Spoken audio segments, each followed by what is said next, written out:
हमारा मकसद ये है कि जब एक मदारिस का जो तालिब इल्म है वो नारे तकबीर लगाए, पाकिस्तान जिंदाबाद का नारा लगाए, तो लोगों को शायद इतनी तकलीफ़ नहीं होती।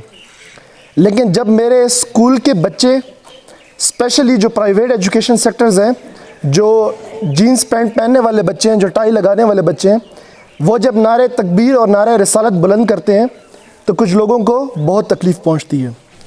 चूँकि आपकी ज़िम्मेदारियां बहुत ज़्यादा हैं, आप डिस्ट्रिक्ट एजुकेशन ऑफिसर हैं, मैं आपसे अपने प्लेटफॉर्म से ये रिक्वेस्ट करता हूँ कि जितने भी ऐसे स्कूल कॉलेजेस आपके जो अंडर आते हैं, उनकी जितनी भी ज़रूरियात हैं वो पूरी करने के साथ साथ कोई ऐसा लिटरेचर निकालें जिसमें गाज़ी इल्मुद्दीन शहीद का ज़िक्र हो, जिसमें हमारे खुलफ़ाए राशिदीन का ज़िक्र हो, जिसमें हमारी इस्लामी तहज़ीब का ज़िक्र हो, जिसमें हमारे मशरान की इज़्ज़त का ज़िक्र हो। जिस तरह कि आपको शायद आपके इल्म में हो कि 2015 में फ़्रांस के अंदर हुज़ूर पाक सल्लल्लाहु अलैहि वसल्लम की शान में गुस्ताखी की गई और गुस्ताख खाके बनाए गए, तो उस पर मुल्क भर में प्रोटेस्ट हुए, गवर्नमेंट लेवल पर भी हुए और दीगर जो मुस्लिम ममालिक हैं उसमें प्रोटेस्ट हुए, तो उसके 2 एडिटर्स को निकाल दिया गया। उसके बाद 2020 में अभी रिसेंटली दोबारा गुस्ताखाना खाके शाया किए गए, उस पर दोबारा प्रोटेस्ट हुए और हमारे मंडी बहाउद्दीन के एक भाई ने जो फ़्रांस में रह रहे थे, उन्होंने उस चार्ली हेब्डो नामी मैगज़ीन है जिसमें ये गुस्ताखाना खाके शाया किए जाते थे, उस पर हमला किया और उधर 4 लोगों को ज़ख्मी किया, जिसमें एक वासिल जहन्नम हुआ जो गुस्ताख थे।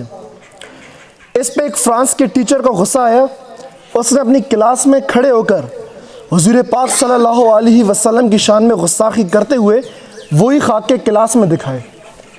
तो हमारे एक मुस्लिम भाई ने, 18 साल के स्टूडेंट ने उठ के उस उस्ताद को वासिल जहन्नम किया, जिस पे जो उनके सदर मैक्रोन हैं, उन्होंने अपनी गवर्नमेंट की सतह पे ये ऐलान किया कि ये खाके जितनी बड़ी बड़ी बिल्डिंग्स हैं, जितनी LEDs हैं, उस पर ये नशर किए जाएँ। इस पे तुर्की के वज़ीर-ए-आज़म और पाकिस्तानी वज़ीर-ए-आज़म दोनों के बयानात आए। तुर्की के वज़ीर-ए-आज़म ने कहा कि इस सदर को अपने दिमागी इलाज कराना चाहिए। इस पे फ़्रांस की आवाम को इतना गुस्सा आया कि उन्होंने मुतालबा किया कि हमारा सफ़ीर, हमारा एम्बेसडर जो तुर्की में है, उसको वापस बुला लिया जाए। यहाँ पे मैं अब सबसे एक सवाल करता हूँ कि फ़्रांस की आवाम को अपने सदर के ख़िलाफ़ गुस्ताखी काबिल कबूल नहीं, तो हम बहसियत मुस्लिम उम्मा, हम बहसियत पाकिस्तानी अपने हुज़ूर पाक सल्लल्लाहु अलैहि वसल्लम की शान में गुस्ताखी कैसे कबूल करें? इस पे हम और कुछ नहीं कर सकते। लेकिन जो फ़्रांस के जो प्रोडक्ट्स हैं, जो उनकी अशिया हैं, वो हमारे डिस्ट्रीब्यूटर्स यहाँ पे ला रहे हैं, हुकूमत वक्त की भी ज़िम्मेदारी है। तो मैं आपसे ये रिक्वेस्ट करूँगा कि उनके जितने भी प्रोडक्ट्स हैं उनका बाइकआउट करें। दूसरा, इन बच्चों को ऐसी तरबियत दें कि अपनी नबी की नामूस पे खड़े हों।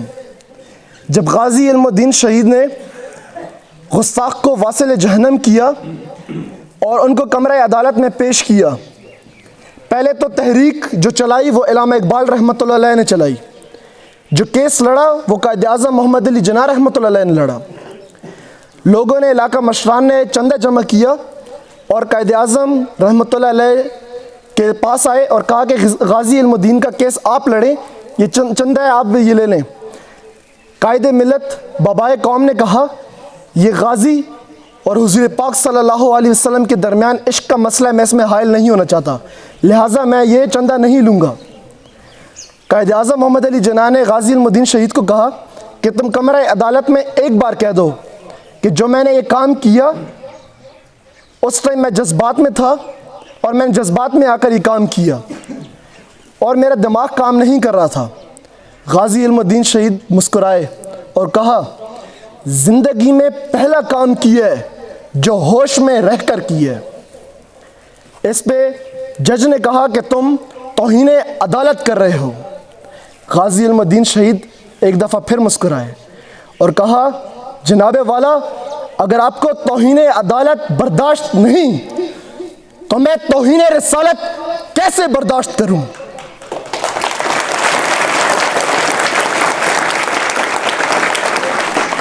मैं इमरान खान साहब से कह देना चाहता हूँ, वज़ीर आज़म जो मदीना की रियासत बनाने के दावे कर रहे हैं, बेशक मदीना की रियासत बन सकती है। हमें ना पुराना पाकिस्तान चाहिए ना नया पाकिस्तान चाहिए।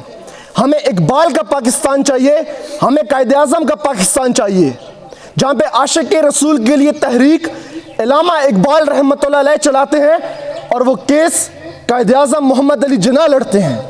लेकिन यहाँ पे उल्टा हो रहा है। यहाँ पे गाजी फैसल खालिद को सलाखों के पीछे कर दिया गया। 2 साल केस चलता रहा गुस्ताख रसूल पे, लेकिन मेरे काजी का कलम उसको सज़ा न दे सका। क्या ये वो पाकिस्तान है जिसे हम इस्लामी जमहूरिया पाकिस्तान कहते हैं? क्या ये वो पाकिस्तान है जिसे हम ला इलाहा इल्लल्लाह की बुनियाद पे बनाया गया था, जहाँ पे हम नबी के ताज का दिफा ना कर सकें, जहाँ हम नबी की नामूस पे खड़े ना हो सकें, जहाँ हम अज़मत सहाबा पे खड़े ना हो सकें? वजह फिर वहीं पे घूम फिर के आती है। तालीम, स्कूल, कॉलेज, मादरे इल्मी, यूनिवर्सिटीज़, क्योंकि इन बच्चों को पढ़ाया जाने वाला तालीमी निसाब इनको अपनी नबी की गैरत पे खड़ा होना नहीं सिखा रहा। ये लोग जब मिस्टर चिप्स का कानून पढ़ेंगे, जब ये लोग ये पढ़ेंगे कि एक शहजादा था, वो एक सिंड्रेला को भगा कर ले गया था, तो इनकी सोच वहीं पे जाएगी। जब इनको गाजी इल्मुद्दीन शहीद के किस्से बताए जाएं, जब इनको हमारे सहाबा के वाक़ियात बताए जाएं, जब इनको ये बताया जाए कि एक बहन के ख़त पे कैसे एक मर्द मुजाहिद सिंध आकर फतह करता है, जब इनको ये बताया जाए कि कश्तियाँ कैसे जलाई जाती हैं, तो तब ये अपनी नबी की नामूस पे खड़े होंगे। इस पे काम हमारे असातिज़ा को करना है, हमारे एजुकेशन सेक्टर को करना है। इनको इकबाल रहमतुल्लाह अलैह पढ़ाया जाए, जो कि तफसीर कुरान है।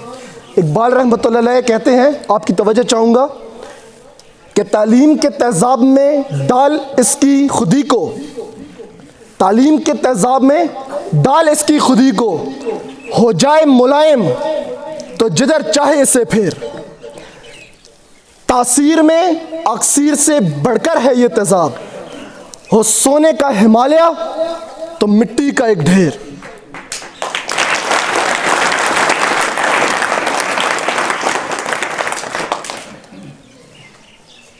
अगर हम कश्मीर पे बात करें और हम कहें कि जिहाद फ़र्ज़ है हम पे, तो कुछ लोग हमें दहशतगर्द कहने लगते हैं।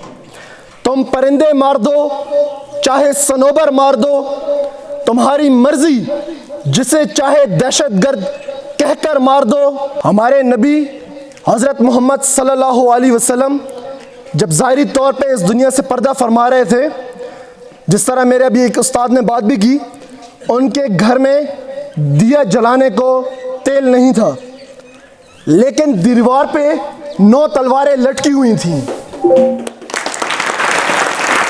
ये इस बात का सबूत है कि गैरतमंद कौमें कभी भी अपने दिफा पे समझौता नहीं करती। आजकल कुछ लोग मेरी आर्मी पे भौंकते हुए नज़र आते हैं कि आर्मी इतना फंड ले गई, आर्मी इतना बजट ले गई।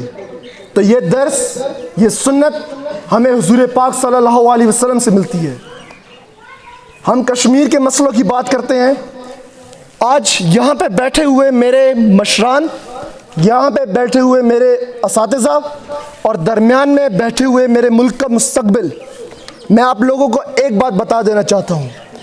अगर एक छोटे से छोटा कमरा भी आप लोगों को मिल जाए ना, आप लोग उसमें अपने मुल्क और अपने इस्लाम के लिए सब काम कर सकते हैं। क्योंकि कौमें ना पुल से बनती हैं, ना बिजली से बनती हैं, ना मेट्रो से बनती हैं, ना गैस से बनती हैं। कौमें बनती हैं तो इत्तेफाक से बनती हैं, इत्तेहाद से बनती हैं, मोहब्बत से बनती हैं। और यही दर्स मेरे नबी ने दिया। ये टॉपिक इतना हसास टॉपिक है कि इस पे बोलता चला जाऊं, लेकिन चूंकि हमारे मेहमान बहुत दूर से आए हैं, मैं इनको भी वक्त देना चाहता हूं। आखिर में सिर्फ मैं इतना कहूँगा कि इन बच्चों के जहन में इश्क़ रसूल डालें, इन बच्चों के जहन में इश्क़ सहाबा डालें, ताकि कल को अगर कोई गुस्ताख मेरे नबी की शान में गुस्ताखी करता है तो ये हम वक्त तैयार हों। अगर ये AC DC मेजर या काजी की सीट पे फायज हों तो इनका कलम गुस्ताख को सज़ा देने के लिए झिझके ना। बहुत शुक्रिया आप सबका।